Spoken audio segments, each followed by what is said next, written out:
Hello and welcome to Geeks of the Round. I'm your host, Matt Moore, and we are here discussing Game of Thrones, Season 7, Episode 6, Beyond the Wall. Let's introduce the panel. First off, let's start with Charles. He's my favorite. Say hi, Charles. Hello. What do you think of the episode? All I got to say is, and at that moment, Sandor Clegane realized that he fucked up. Yes. All right, next, because we're going in order here. Let's say hi to Izzy. Hi, Isaiah. Hey. You're not going to talk. You're allowed to talk. Oh, I already said something. Okay. Well, thank you for that. Next, we have Lou Rod. How you doing, Lou? Doing well. And the bombs were dropped in this episode. Oh. What's that? They dropped some bombs in this episode. They really did. They weren't nuclear, but they still did damage. Yeah. It was still awesome, though. And last but certainly not least, someone who doesn't show up all that often, but we're always happy when he is, Todd Grundle. How you doing, Todd? Okay. Was that anticlimactic enough?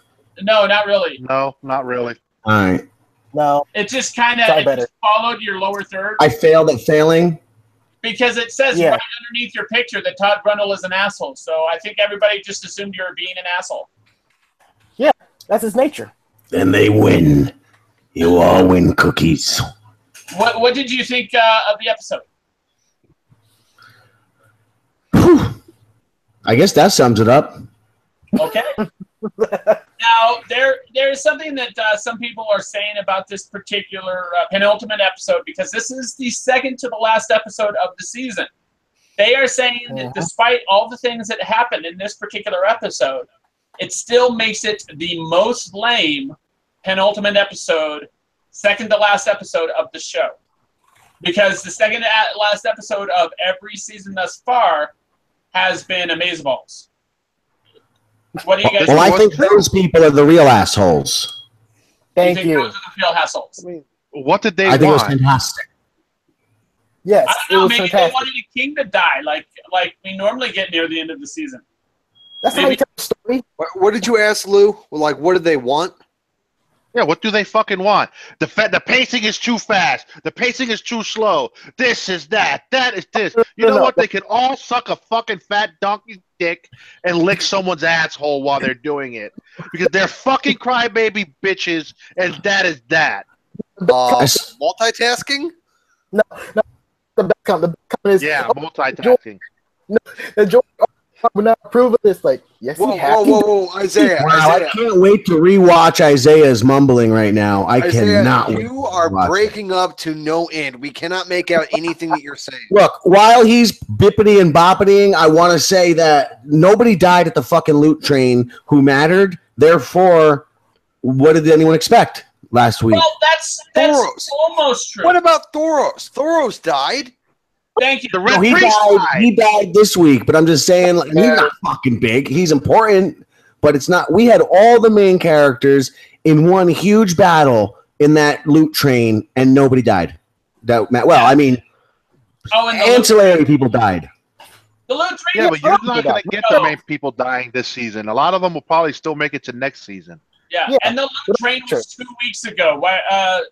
We're talking this week.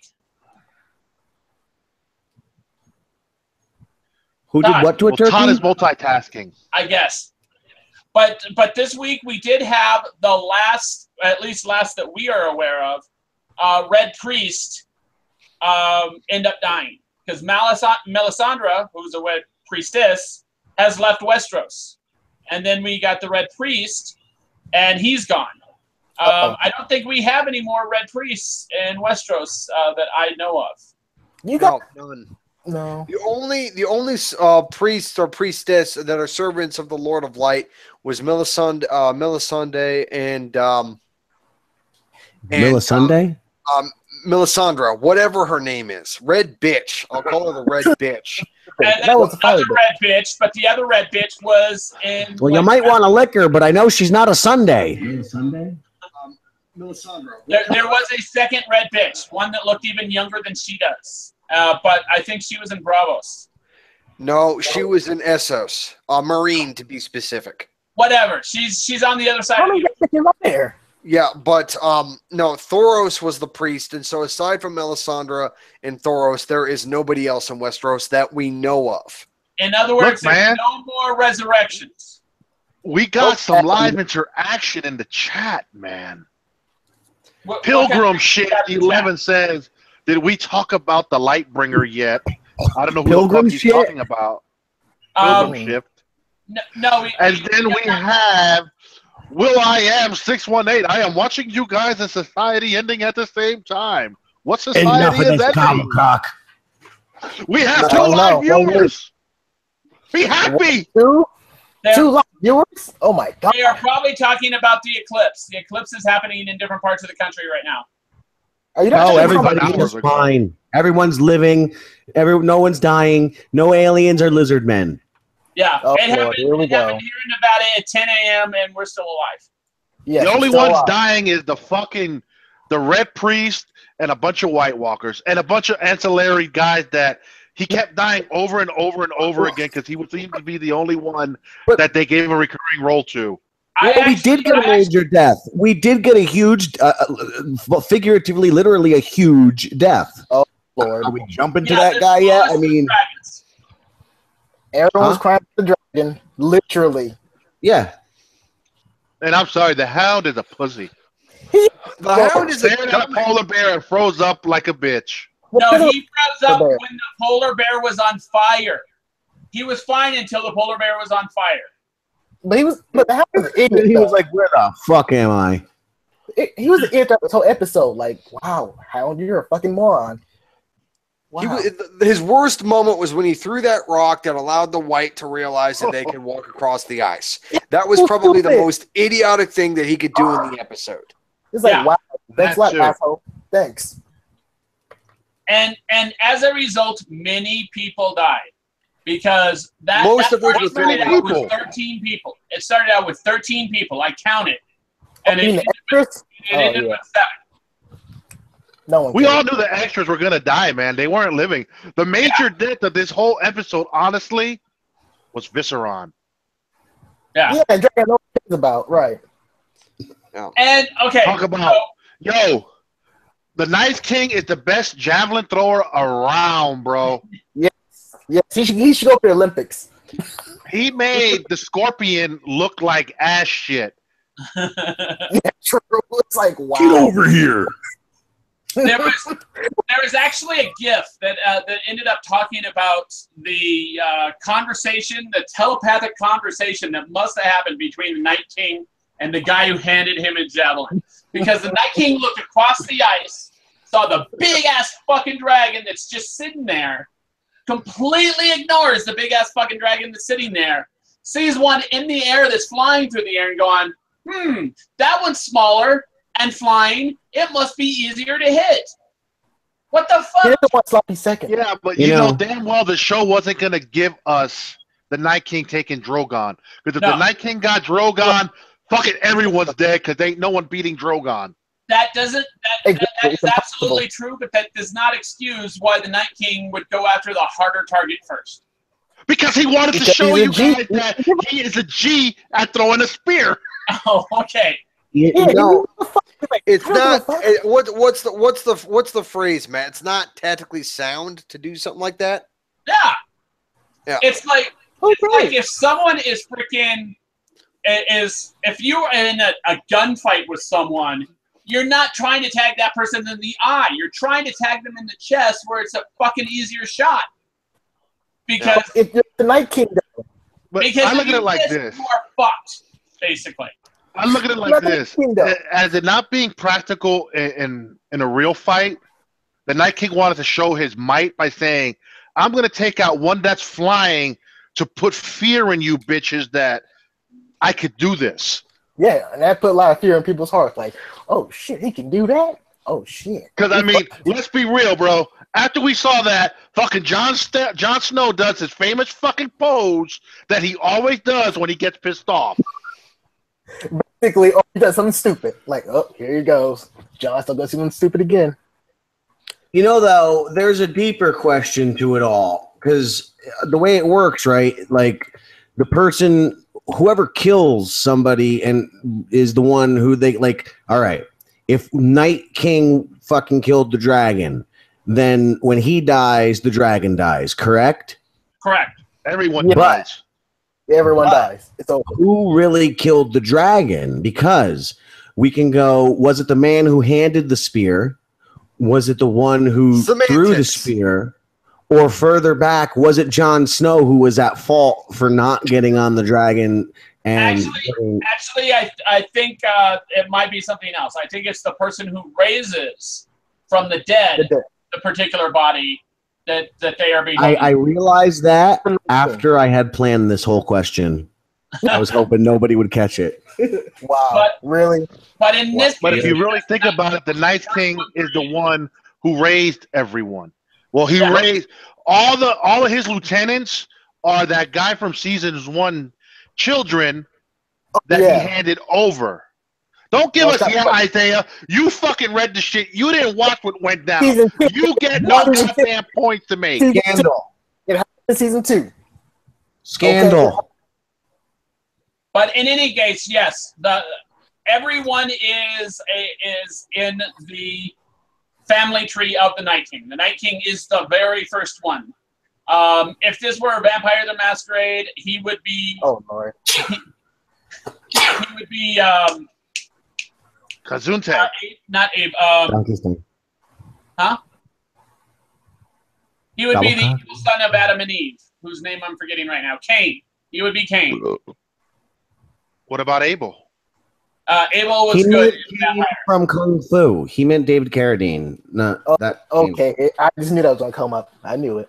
In any case, basically, all roads lead to him. However, for example, his great-great-grand white, or whatever it is, Grand Walker, his grandchild, someone that he made, that someone else made, that person, if they had kids, and he was dead, everyone below him would be dead, but not everyone above. This is like the tire scene all over again. It's, yeah.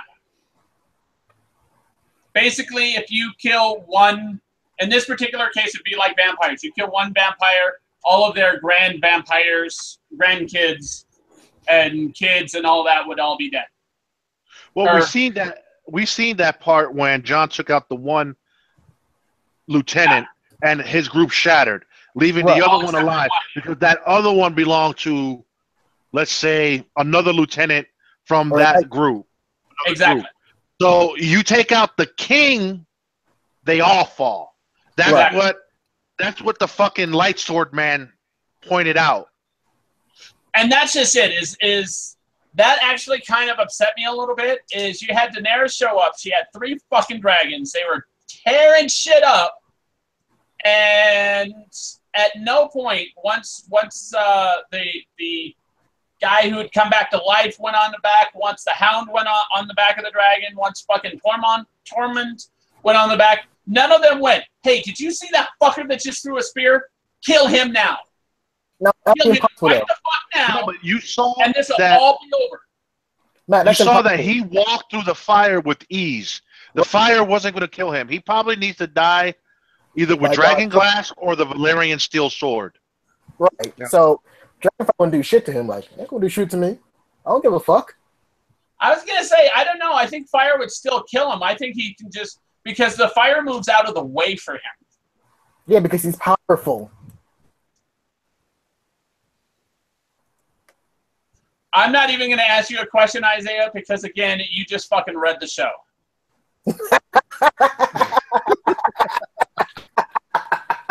There should be an audience vote. Should Isaiah be allowed to comment if he only read it? But you want to know what's funny, though? Game of Thrones, you literally have to watch this show 2 and 3 times to catch things because you will miss shit the first go-round. Yeah. Trying to think. So are you saying Isaiah has a better knowledge because he read it? Is that what you're saying, Lou? Well, maybe for him, reading is he can comprehend it better. Because he refuses to watch season 1, and he could have been watched season 1 fucking many times over And by that's how now. you know he doesn't like naked ladies. Oh, well, he likes naked men. Oh, this season. That's then just what, rude, Lou. 5 would have been good for him. Which is the one that had the naked Jamie Lannister? Oh god, that's terrible. Wait, that happened? Paradigm Unfortunately. asked a pretty interesting question. It's like, if the Night King was able to bring back the dragon, do you think instead of breathing fire, it'll now breathe ice? No. Nope. He's going to breathe blue fire. I think so. Yeah, that's what I'm thinking too. He's going to breathe blue fire. Yeah. Oh, blue fire, yeah. But what do you think that'll be a cold fire? Like, will it freeze people to death? Stop. Just stop. Well, I don't if it was Or will freezing it be people to ice? death, when he uses the blue fire on the fucking wall, it should only make the wall stronger. Oh, yes, true. So they want fire. So I think it's still fire. I think it's just magical death fire now instead of dragon fire. Can anybody prove the theory? People say that Jon Snow, since he's ice and Daenerys is fire, that he's going to ride Viserys the ice dragon because he's going to be able to control him or whatever. Does anybody see any validity in that theory? No, I don't. Oh. The only dragon that Jon Snow is going to ride is going to be Dany next week. And the that's famous true. boot sex. Jon Snow. He's going to despite fuck her. not ice. Jon Snow is not ice, despite his name. He is definitely fire because he's a fucking Targaryen. Well, That's he's right. going to shoot some fire sperm. You know who Okay, is ice, what about though? that? What about that? People say he's also the true heir to the throne because of what Sam's wildling girlfriend was reading, but Sam didn't Well, pick he up is. about the marriage. Yeah, Well, technically he is. He has is, a because strong he's claim to the throne. prince is. The prince was the rightful heir after the father, but the prince got killed, so technically it makes Jon Snow the rightful heir. There- We there's all know only Jon one Snow person doesn't who want has- it. There's only one person who has more of a rightful claim to the throne than he does, and that is Gendry. Because Gendry has no right. the Baratheon family is now in charge of the throne. The Baratheons don't have no claim. Yeah, they do. Well, they don't. He's a bastard. Bastards don't have claims. Exactly. Yeah, How but, are you saying that? Jon Snow is literally the king of the North. yeah, but he's not a Jon bastard. Snow's not a bastard. But they think he is. They But it's think, not. but next week all that will be answered. Right. Well, Ah! I hope it's next week. Charles, I've read the leaks as well, and I don't know that to be true. He is guessing. Well, Yeah, depending on what leak you read. I can't say. So, what else we got? Oh, we had Arya straight out, threatening Sansa to her face. I won't say she was threatening her. Okay. She was, He was Look, threatening look. her. Give me a minute to read this, and then make your judgments then. What's this fucking stupid thing? Why the fuck? I don't want. Okay. What are you reading? A leaked script? No, it's something that was No. on. If I could get to it, this fucking stupid thing. There we go. It's something I saw that actually makes more sense. Okay, what's that? Arya started playing the game of faces as soon as she entered the room. The game consists in making a lie sound like a truth. Arya's lie became obvious the moment she said, "Wonder what it would feel like to wear those pretty dresses and be the Lady of Winterfell." Arya would never do such as wearing dresses, and she has never before expressed any wish to rule over anything, not even her home. The moment Arya handed her sister the blade pointed towards her stomach, not Sansa, the game was over, and she hinted that what she said, the threat, was a lie. Arya would never kill Sansa. Arya did this not because she despises or fully mistrusts Sansa, but because she doesn't trust Littlefinger. She is well aware that Littlefinger is the enemy. Arya was playing the game and winning, and you're all bitching about her being just a murderous psychopath. Thank you. That's actually not a horrible idea. I mean, The sister bond is real. And then we had this pop up today too, if you could see it.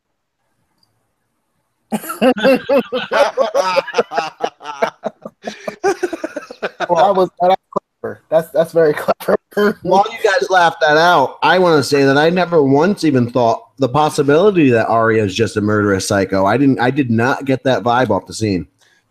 She's not a murdering psycho. She's smart. She's not dumb. Yeah, she's smart at killing people, but as for everything else, I'm not sure. So, what else do we want to talk about? First off, I want to mention something.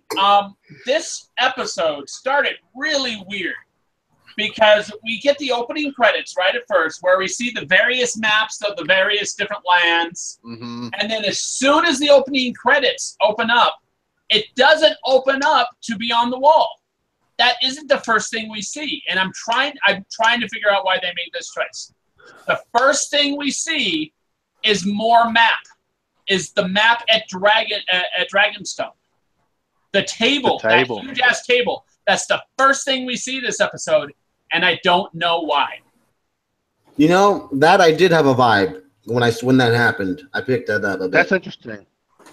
Yeah, I didn't really remember that, but I do remember it now. And I'm wondering if that was maybe their way of saying, hey, like, all this shit is happening all in one area. Like, all of this is happening here. Like, we take you now to Beyond the Wall. Maybe. Yeah, but that seems kind of silly, though.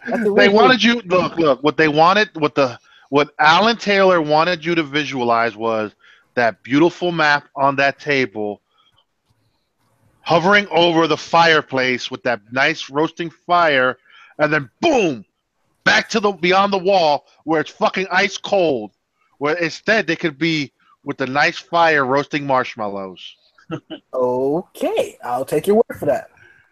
I mean, what the hell? You had Gendry say, "How do you survive up here?" And then you have, Mr. Ginger Redhead talk about you walk a lot.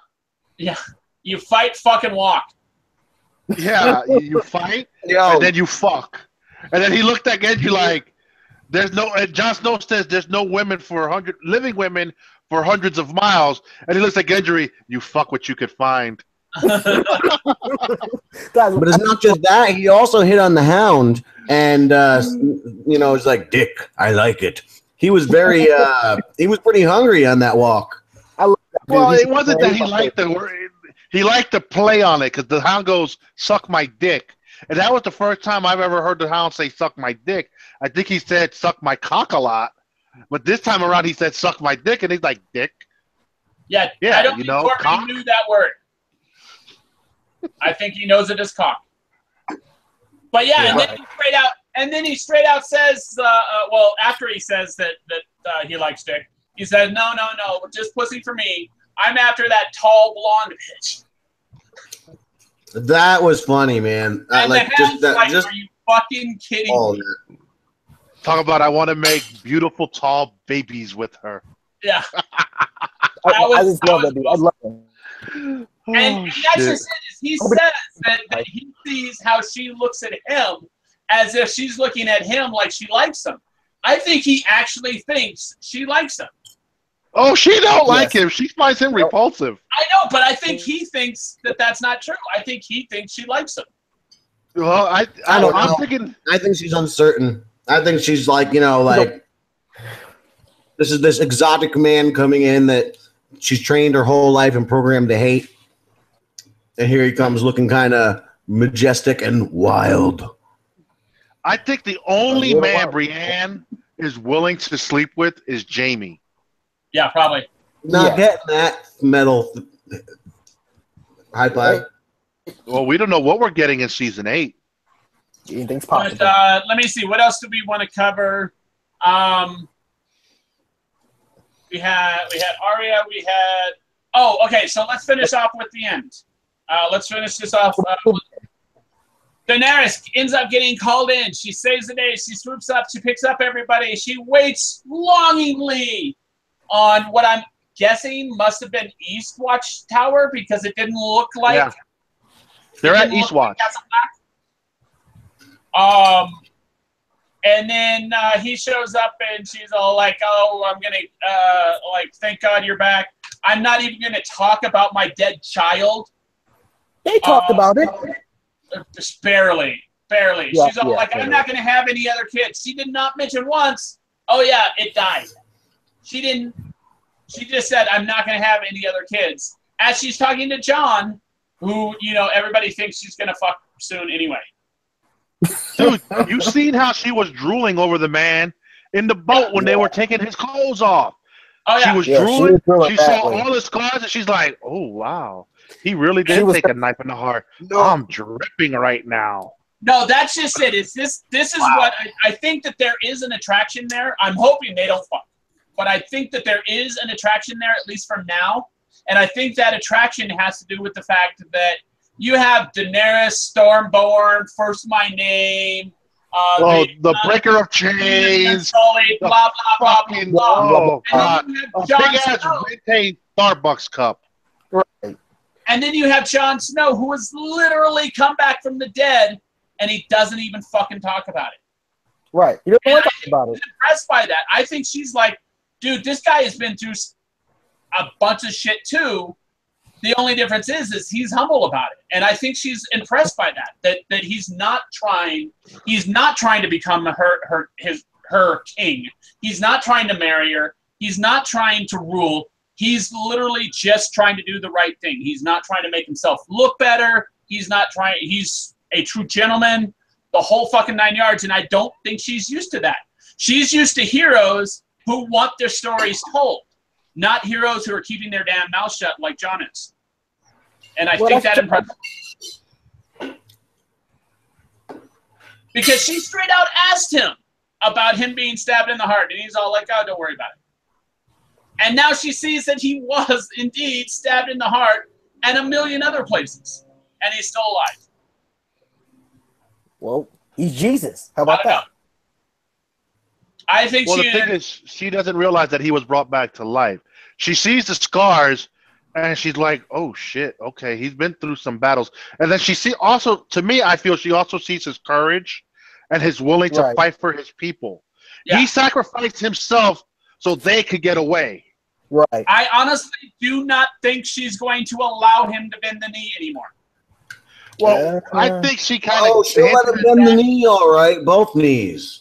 I think that she is going to accept Jon as an equal. She's going to accept Jon in between them thighs. Exactly. That's what she wants him to do. No.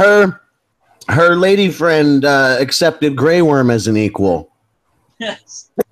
Miss Sunday. Her name is Miss Sunday. Where is my boy? Where's Grey Worm at? So you'll see him next week, bro. He's still a cast. You finally get to see Grey Worm and his non-bump next week. I was going to say, next week's episode is going to be 81 minutes long.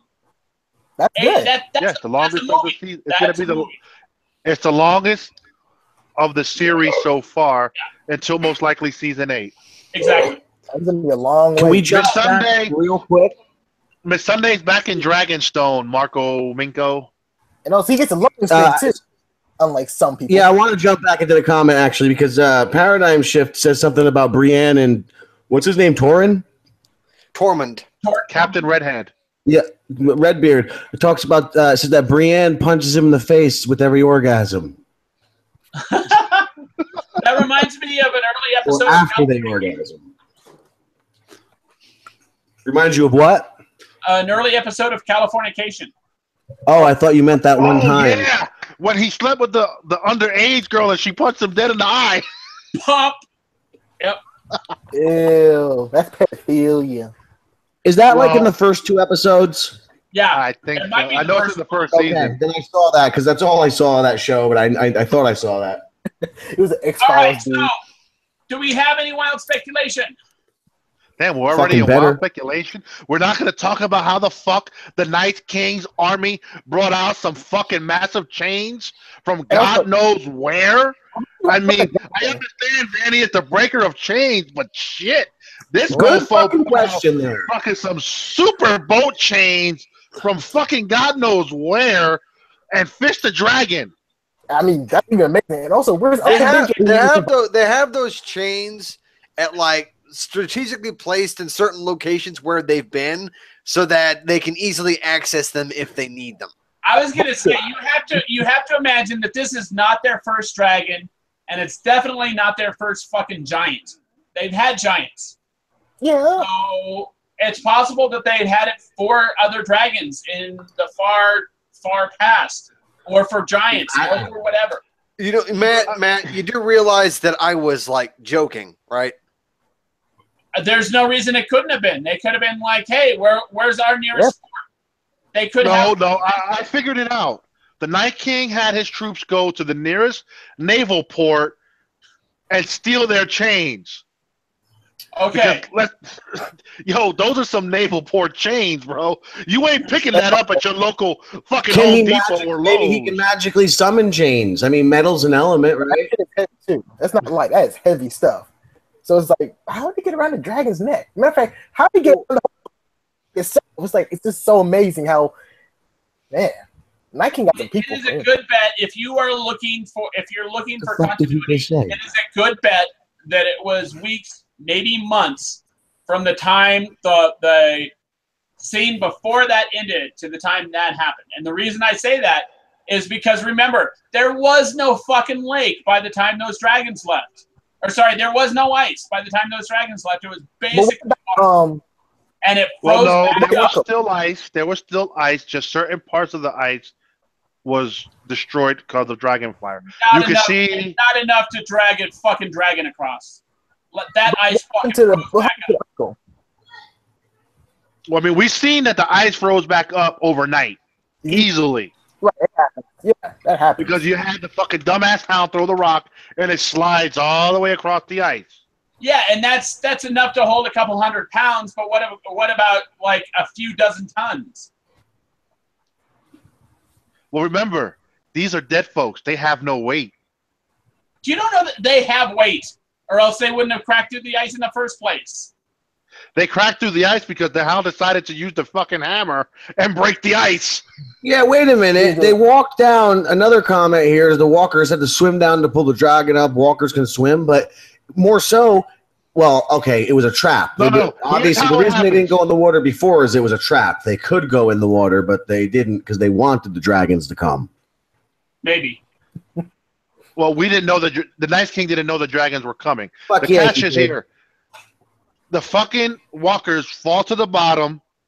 He had a couple of them sacrifice themselves with the ones that are already underneath the water. They ain't gonna die because they're already dead. Right. So they just drop the chains down, walk the chains through the fucking dragon's neck, tie them up, and then they magically telepathically give the signal to pull. Or they climb up the fucking chains. But maybe they can't swim, but they can climb. But what about the uncle? Is he dead or is he still around? That was the fucking weakest you go, I'll sacrifice myself moment in all of TV fucking history. It was completely unfucking necessary, and he was taken down in such a second that it was insignificant as well. Well, let's be real. Benjen Cold Hands was he's probably got more of a bigger role in the book than he did on the TV show. Yeah, so that was kind of fitting for him. And that's just it. Benjen, since you saw him as like half a walker, has basically kind of given the impression that he's just looking for the best time to die. He thought, but he was instantly taken down. He was instantly taken down. That was the fucking spinner. No, you can't do much damage with a spinner. But listen, that's what I'm saying. That's the original fidget spinner. He could have fidgeted everybody. He could have stuck with Jon Snow and helped fidget off a bunch of fucking walkers and then died. But because when he said, you go, and then instantly, boom, down, it provided nothing. If anything, 1 fucking second at best is all he gave them. He would have been way more valuable sticking with Snow until the wall. Yeah. But he couldn't do nothing. He couldn't go beyond the wall. Oh, well, stick with him till the fucking wall. But whatever. Man, we don't need him. His death was weak, but who gave a fuck? Yeah, we move on. No one gives a fuck. Do you think we're going to see him again as a walker? It's possible. Do you think they're going to do basically a Walking Dead thing where we see a dead person now as a zombie? No, I hope to God not. No. I don't think so. I don't think But so. imagine he becomes a new like Night King type deal, like his Walking own Dead form of sucks. Night King. Yeah, I said it. All right. Any wild speculation? Any more? Dude, The good news about all this is they're back to filming in October, so we should get our release next summer. I hope. Let's hope. I don't know. There's been rumors that we're not going to get it until 2019. Don't say that. That Please was don't say HBO giving them time to write the script, but the scripts have been turned in for season 6. So there's no need to delay production. And then Jamie Lannister already confirmed that they start shooting in October. Well, I hope they turned in the scripts for season 6 because that was last season. You mean season 8? You said 6. Oh, my bad. Season 8. Todd, there was only one horse. Is that so? And joyous occasion, in theory, there is a rumor out there that the script for season 8 has already been leaked. I read them, and it seems credible. So we will have to really wait and see. Season 7 leaks were on point. Yeah, season 7 was on point. And the website that says that season 8 has been released is one of the sites that had published season 7, and it was correct.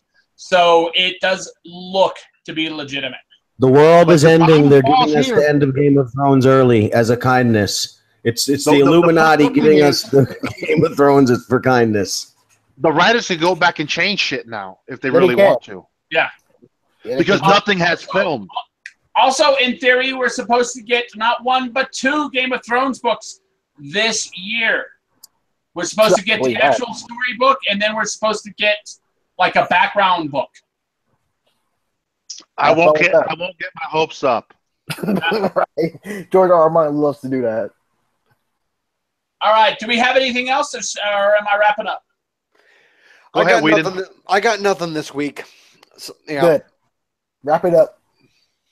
Perfect. Isaiah? All right. I want to thank everyone for watching. Check us out at geekstotheround.com or google.com/geekstotheround. You can also give us a call, but I don't remember the phone number now, and I don't have it on a sticky note like Deano does. So 1-800-Geeks of the Round. That's not it. It ends with GOTR, though. Wait, 888-898. No. Sorry, that's my work phone number. Never mind. It's 976-GOTR. Yeah, check us out. Thanks for watching. Like, subscribe, all that other fun stuff, and we'll see you next time. Bye.